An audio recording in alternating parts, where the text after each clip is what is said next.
Good morning class. Regression chapter हम discuss कर रहे थे एंड आज हमारा ये चैप्टर फिनिश हो जाएगा।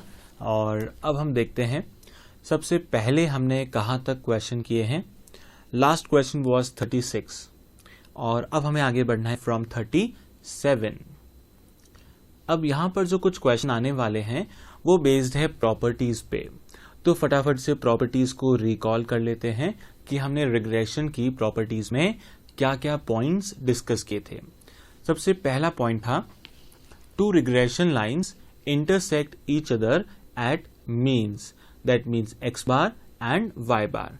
जहां पे दोनों लाइन इंटरसेक्ट करेगी उस पॉइंट से क्या निकलेगा, अर्थमेटिक मीन, एक्स बार एज वेल एज वाई बार। सेकेंड हमने डिस्कस किया था if two lines are perpendicular to each other, one is horizontal, other one is vertical, then in that case correlation coefficient is equal to 0. दोनों में कोई correlation नहीं है।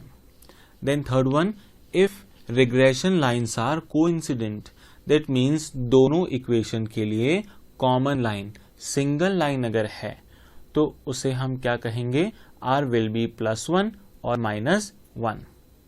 r की value या तो +1 होगी या फिर -1। Fourth one, r bxy and byx must have same sign. तीनों के साइन ऑलवेज सेम होने चाहिए, ऑल पॉजिटिव या फिर ऑल नेगेटिव। देन एक फॉर्मूला हमने डिस्कस किया था, r equals to √bxy into byx। Then coefficient of regression remains invariant or unchanged due to change in origin but gets affected due to change in scale। तो change of origin का no effect and change of scale का effect होगा। ये points हमने discuss कर रखे हैं already. अब इनमें से कुछ questions यहाँ पर आ रहे हैं जिसका हमें आंसर करना है। चलिए सबसे पहले आते हैं क्वेश्चन नंबर 37 पे। The regression lines coincide, जब दो रिग्रेशन लाइन कोइंसाइड हो रही है तो r की वैल्यू क्या होगी, +1 और -1। Option number C. 38 the regression lines are identical. Identical का मतलब फिर से वही है, that means single line for two equations, correlation will be +1 और -1। 39 neither y nor x can be estimated by a linear function of other variable when r is equal to। क्या कहना चाह रहा है क्वेश्चन कि x की help से y हम फाइंड आउट नहीं कर सकते और y की हेल्प से x भी हम फाइंड आउट नहीं कर सकते। That means these two variables are unrelated, और जब अनरिलेटेड है तो कोरिलेशन की value 0। Option number C. 40 regression coefficient are. First में लिखा है dependent of change of origin. Origin पे क्या डिपेंडेंट होता है, no, A is wrong. Independent of both, क्या दोनों का इफेक्ट नहीं होगा, ये भी गलत है। C dependent of origin but not of scale, ये भी गलत है। Last one independent of change of origin but not of scale, that means origin का नो इफेक्ट एंड स्केल का इफेक्ट होगा। Option number D. 41 under algebraic method we get dash linear equations. कितनी equations मिलती है, answer is 2। Option number B. Okay, next अब हम बात करते हैं कि रिग्रेशन में हम बेसिकली करते क्या है। तुमने चैप्टर के स्टार्टिंग में 2 पॉइंट्स डिस्कस किए थे। फर्स्ट पॉइंट क्या था, रिग्रेशन एस्टेब्लिशेस मैथमेटिकल रिलेशनशिप, किसमें, बिटवीन 2 वेरिएबल्स, 2 वेरिएबल के बीच में इक्वेशन बनाता है। 2 वेरिएबल के बीच में इक्वेशन बनाता है कौन, रिग्रेशन। फिर हमने सेकंड पॉइंट डिस्कस किया था, क्या डिस्कस किया था, it estimates the value of dependent variable for a given value of independent variable। Independent variable की हेल्प से डिपेंडेंट वेरिएबल की वैल्यू फाइंड आउट करता है कौन? रिग्रेशन। तो हमने यहां पर बेसिकली कुछ वैल्यू एस्टिमेट की है। सो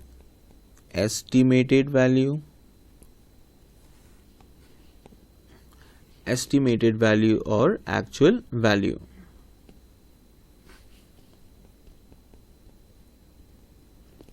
Estimated and actual. Now the point is, estimated and actual value क्या दोनों सेम होती है? आंसर इज नो, हमेशा सेम नहीं हो सकती। लाइक हमने वैल्यू एस्टिमेट की है 38 बट एक्चुअल वैल्यू वाज 40, या हमने एस्टिमेट किया है 45 बट एक्चुअल वाज 40, और हो सकता है हमने 40 ही एस्टिमेट किया एंड एक्चुअल वैल्यू भी कितनी है? 40। दैट मीन्स यहां जो इनका डिफरेंस है, estimated value and actual value, this difference can be negative, positive और even zero. Estimated value and actual value, इन दोनों में डिफरेंस आ भी सकता है और नहीं भी। अगर डिफरेंस आता है तो it can be positive as well as negative. तो इस डिफरेंस को, इस सिचुएशन को हम क्या कहेंगे? This is simply known as error, also known as residue. This is known as error और रेजिड्यू। किसको कह रहे हैं? Difference between estimated value and actual value is known as error, also known as residue. Fine. Now 42, the errors in case of regression equation are. Errors कैसे हो सकते हैं? Positive, negative और जीरो। तो कैसा भी हो सकता है? Option number D. The difference between observe value and estimated value in regression analysis is known as. किसका डिफरेंस पूछा है? Observe, that means estimated value, and दूसरा एक्चुअल। इन दोनों का डिफरेंस पॉजिटिव भी हो सकता है, नेगेटिव भी हो सकता है। तो इस डिफरेंस को हम क्या कहते हैं? एरर और residue. Option number D. 44. The regression lines are perpendicular to each other if R is equal to. R की वैल्यू क्या होगी? जब ये दोनों परपेंडिकुलर होंगे, R will be 0. Option number A.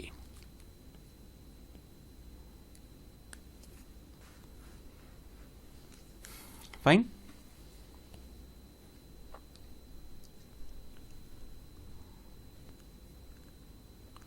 चलिए अब एक डिफरेंट टॉपिक हम डिस्कस करते हैं, थोड़ा सा अलग है। हेडिंग क्या लिखना है आपको? Change in origin and scale. Change in origin and scale.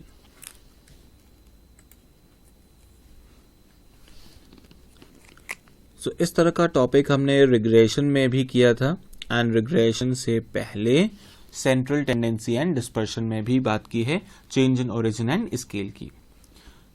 तो यहां पर कैसा क्वेश्चन बन सकता है वो देखते हैं। सबसे पहले there are two equation, first is between u and x and second one is between v and y। दोनों इक्वेशन लिखते हैं। u is equal to a plus bx and v is equal to c plus dy. These are the two equations. अब हमें given क्या होगा and find out क्या करना है? लाइक हमें गिवन होगा by(x), this will be given, and find करना है bvu. That means regression coefficient between v and u, ये हमें कैलकुलेट करना है। ठीक है, तो इस BVU को हम कैसे कैलकुलेट करेंगे? इसका फॉर्मूला क्या होगा? ये फॉर्मूला हम लिखते हैं। चलिए लिखेंगे BVU equals to D upon B multiply by B Y X. किसे मल्टीप्लाई करना है? बी वाई एक्स से।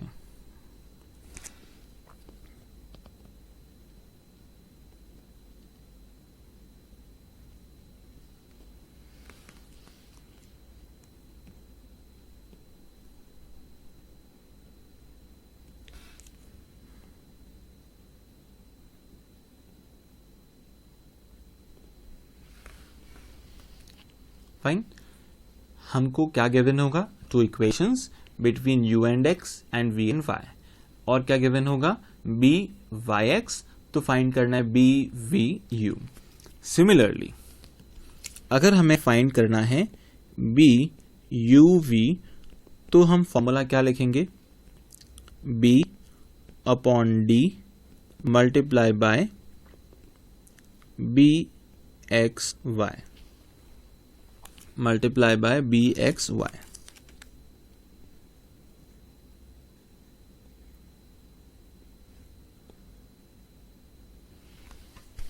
Fine. So this is calculation in case of change of origin and scale. B and D की help से हम क्या calculate कर सकते हैं? B V U and B U V. Okay, चलिए इस पे बेस्ड एक क्वेश्चन हमने ले रखा है, पहले ही नोट कर लें, फिर क्वेश्चन पे आते हैं।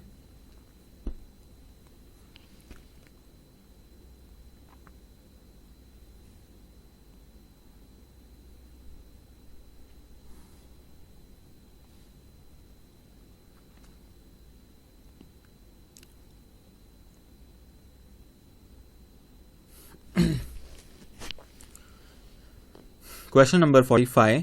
If the relationship between two variables x and u is given by u plus 3x equals to 10 and between two other variables y and v is 2y plus 5v equal to 25.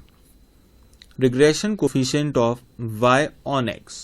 y on x का regression coefficient कितना है? 0.8.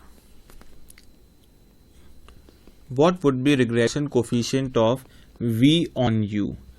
v on u का regression coefficient हमें required है। ठीक है, तो सबसे पहले हमें क्या फाइंड करना है? b v u।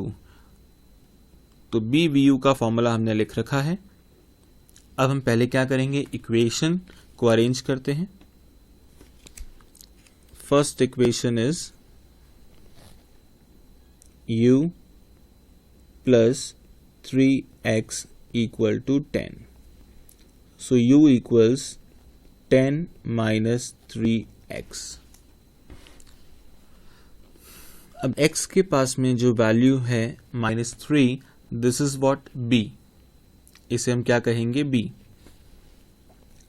So b equals -3. Similarly, equation number second is 2y plus 5v equal to 25. So 5v equal to 25 minus 2y and v equals 25 by 5 minus 2 by 5y. So finally y के पास में भी क्या value आ गई है? d is -2 by 5. दोनों values हमने calculate कर ली है। अब फाइनली क्या करेंगे? अब हमें फॉर्मूले में वैल्यू पुट करनी है।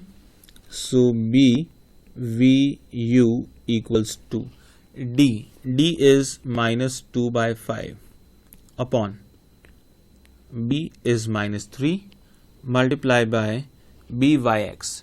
b y x गिवन है 0.80।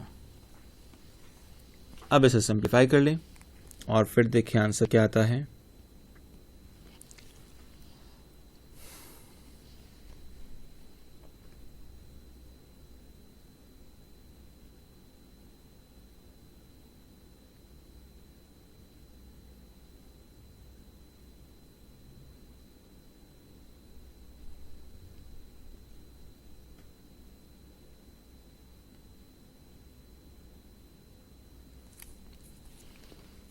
So minus and minus will get cancelled.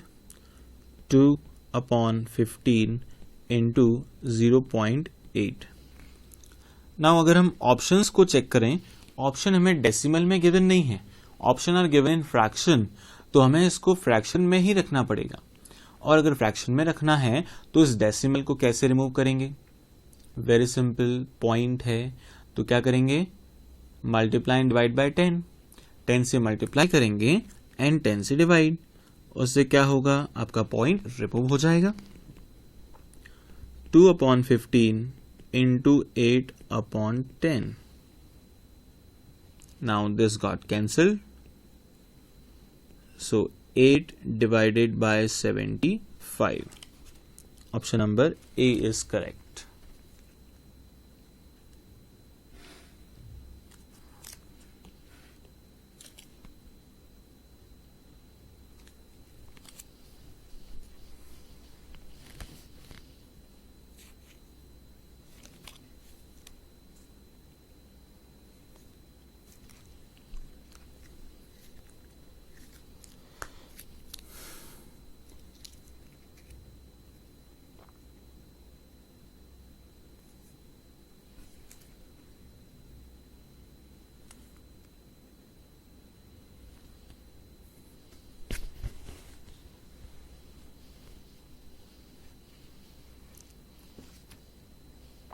Fine. So this was question number 45. Now the last point is probable error. Now what is this probable error? हम पहले ये समझ लेते हैं। First para एक बार read करेंगे। Probable error is a method of obtaining correlation coefficient of population. It is a method, ये simply method है क्या फाइंड आउट करने के लिए? For finding correlation coefficient. कब? In case of population. The probable error of correlation coefficient helps in determining, किस में help करता है? In determining accuracy and reliability of the value of the coefficient that depends on random sampling. तो probable error हमें बताता है कि जब हम कोरिलेशन को कैलकुलेट करते हैं तो उसमें एरर होने के चांसेस क्या है, या एरर कितनी हो सकती है। एरर कितनी हो सकती है ये हमें कौन बता रहा है? Probable error. तो एरर क्यों होती है, कब होती है, वो सिचुएशन हम एक बार देखते हैं। Like there are 100 observation, 100 observation है। Like series X and series Y, इसमें 100 ऑब्जर्वेशन है। और अब हमें फाइंड आउट करना है correlation between these two series. तो अब सोच के अगर हम देखें 100 ऑब्जर्वेशन के बीच में कोरिलेशन फाइंड आउट करना है, it is very difficult task, it is very time consuming.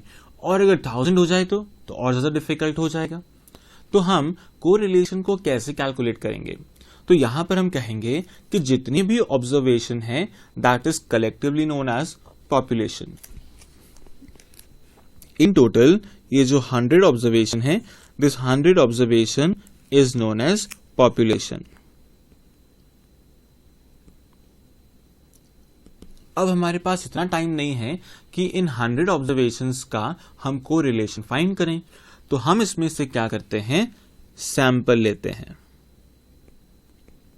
तो हमने रैंडमली 10 ऑब्जर्वेशंस को सेलेक्ट कर लिया और इन 10 ऑब्जर्वेशंस का हमने क्या फाइंड आउट कर लिया? Correlation R। हमने R कैलकुलेट कर लिया।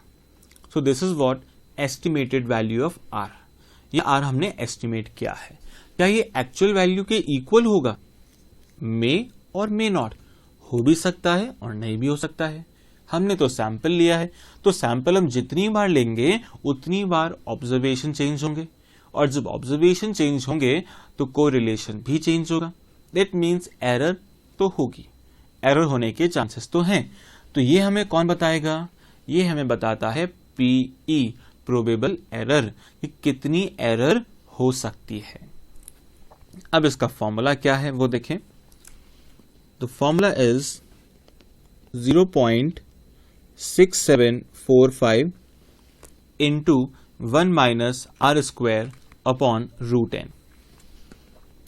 0.6745 इसको हम मल्टीप्लाई कर रहे हैं किससे? 1 माइनस आर स्क्वायर से, अपॉन में क्या है? Root of N. Root of N, fine. तो ये एन का मतलब क्या है कि हमने कितनी ऑब्जर्वेशन का सैंपल लिया है। R means correlation coefficient. तो इससे हमें पता लग जाएगा कि एरर कितनी है या एरर कितनी होगी।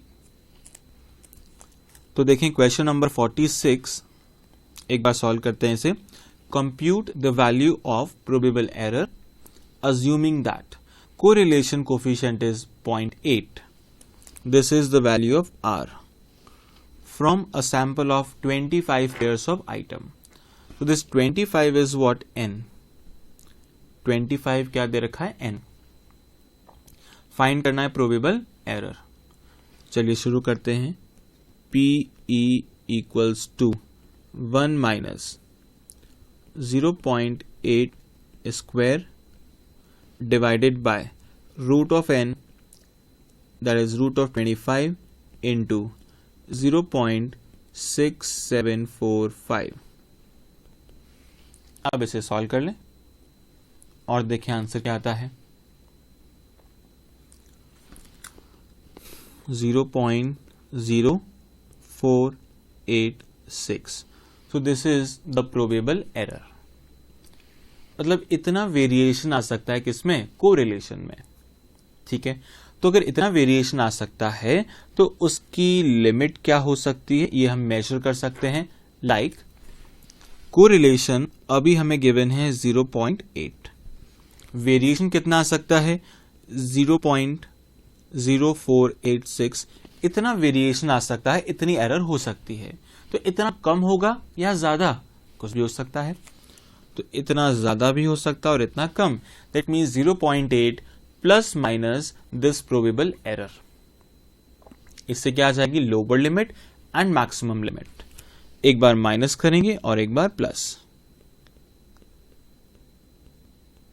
Minus and then plus. चलिए पहले माइनस करते हैं। माइनस करके देखें वैल्यूज कितनी आ रही है। सो 0.8 minus 0.0486. This is 0.7514 and 0.8486।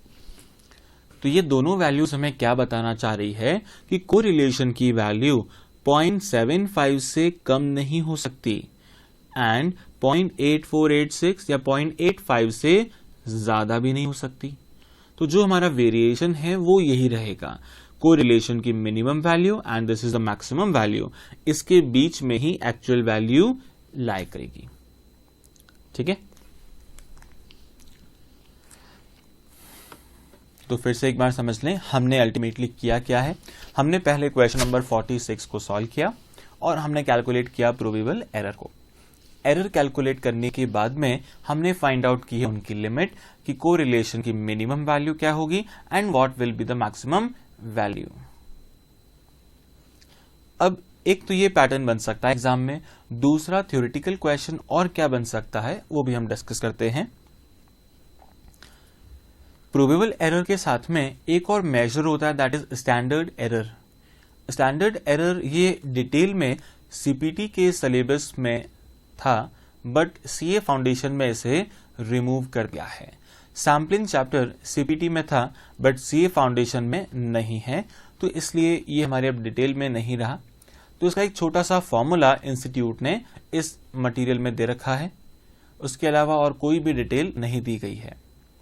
So it is similar to probable error, सिर्फ डिफरेंस क्या है, हमें यहां पर 0.6745 से मल्टीप्लाई नहीं करना है, उस वैल्यू से मल्टीप्लाई नहीं करना है, बाकी फॉर्मूला वही है। तो standard error equals 1 minus R square upon root N, formula वही है। क्या लिखा है इसके बारे में? Standard error is a statistical term that measures accuracy with which a sample represents population, यानी कि सैंपल की हेल्प से हमें पॉपुलेशन के बारे में पता लगाना है, तो उसमें कितनी एक्यूरेसी है ये हमें कौन बता सकता है? Standard error. ठीक है, तो डिटेल में ये टॉपिक सिलेबस में नहीं रहा है। चलिए अब वो पॉइंट जो एग्जाम में आ सकता है, that is point number first, when R is less than PE. अगर आर की वैल्यू प्रोबेबल एरर से कम है, मतलब एरर ज्यादा है और कोरिलेशन कम है, that means correlation is not there, correlation does not exist, so there is no correlation between the variables. ठीक है, so if R is less than probable error, that means there is no correlation. And second situation, R is 6 times more than the probable error. अगर R की value कितनी ज्यादा है? probable error के 6 times से ज्यादा, that means correlation is certain. तब हम मानेंगे कि there is correlation. अगर R की वैल्यू probable error का 3 टाइम है, तो 4 टाइम है, 5 टाइम है, तो भी कोरिलेशन सर्टेन नहीं है। कोरिलेशन सर्टेन या सिग्निफिकेंट, सर्टेन या सिग्निफिकेंट कब माना जाएगा? When R is greater than 6 times of probable error. Error के 6 गुना से ज्यादा होना चाहिए कौन? आर, कोरिलेशन कोफिशिएंट, तभी हम उसे सर्टेन या सिग्निफिकेंट मान सकते हैं। ये क्वेश्चन एग्जाम में बन सकता है।